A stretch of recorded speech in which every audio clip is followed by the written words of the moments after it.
Հարգելի խորհրդարան, ինչպես տեսնում ենք, ժամանակակից ծաղրածուների IQ-ն այդքան բարձր չէ, ինչքան նախկինում թագավորները պահում էին, որպեսզի նրանց զվարճացնեին եւ նրանց կամայականությունը կամ նրանց հաճոյանային։ Չի անդրադառնամ այս ամենին, շատ ավելի կարևոր դեպքերի մասին եմ ուզում խոսել, բայց այնուամենայնիվ պետք է անդրադառնամ։ Հարգելի Կարեն Ավագյանին, ով նաև հանդիսանում է Հայաստանի երիտասարդական հիմնադրամի պատասխանատուն, ղեկավարը, եւ մի փոքր թվերով խոսեմ եւ աճպարությունը արդեն իսկ ակնհայտ կլինի, ում կողմից է իրականացվում։ Հայտնի հիմնադրամի կողմից տնօրինվում է շուրջ 518 միլիոն դրամ երիտասարդական քաղաքականություն իրականացնելու համար։ Այնինչ պետական երիտասարդական քաղաքականությանը հատկացվում է շուրջ 180 միլիոն դրամից պակաս գումար։ Հարց է առաջանում, այդ աճպարությունը, այդ ինչ գործընթացով է այս գումարները եւ որտեղ է հատկացվում։ Եթե նկատում եք, սա վիրավորանք չի, սա ընդհանրապես փաստեր են։ Լավ կլիներ, որպեսզի տղամարդկություն ունենալ կամ տղային վայել ձևի մեջ, եթե մի բան էլ ասում ես, պատասխանել մնաս լսես։ Այս ամեն ինչից բացի շուրջ 122 հոգի աշխատողներ են պահվում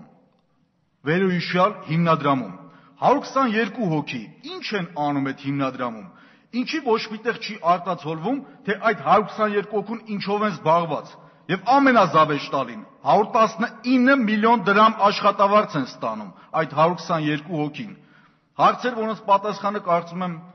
դժվար թե կարողանան տան, կամ էլ միգուցե աշխարհական որևէ մի հնարքից կօգտվեն։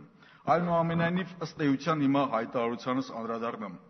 2006 թվականից սկսած Գայք Ծառուկյան բարեգործական հիմնադրամի միջոցներով շուրջ 8 տարի արդեն իսկ ուսանողների միջազգային օրը իրական տոն է դարձել ուսանողների համար, սպասված տոն է դարձել եւ հազարավոր ուսանողներ կարողանում են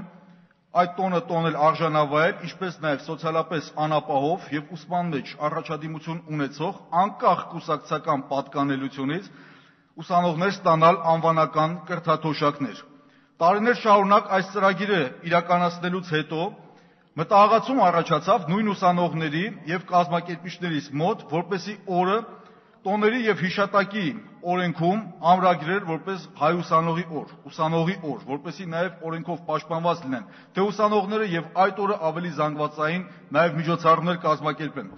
Սակայն ժամանակը չի երիքում, բայց այնուամենայնիվ պետք է անդրադառնամ, կառավարությունը հավատարիմ մնաց իր սկզբունքներին եւ ինչպես միշտ ԲՀԿ-ի կողմից ներկայացրած առաջարկությունը ստացավ իր համապատասխան աշխարհական լուծումը։ Կառավարությունը ներկայացրեց մայիսի 16-ին այլընտրանքային որպես այդպիսին օրենքում լրացում կատարելու եւ ԵՊՀ հիմնադրման օրը նշել որպես ուսանողի օր։ Հարգելի կառավարության ներկայացուցիչներ, չէ՞ որ եթե կարևորում են կրթական համակարգը, տարիների Պարոն Իփյաջյան, ժամանակը սպառվել է եւ Արտաշես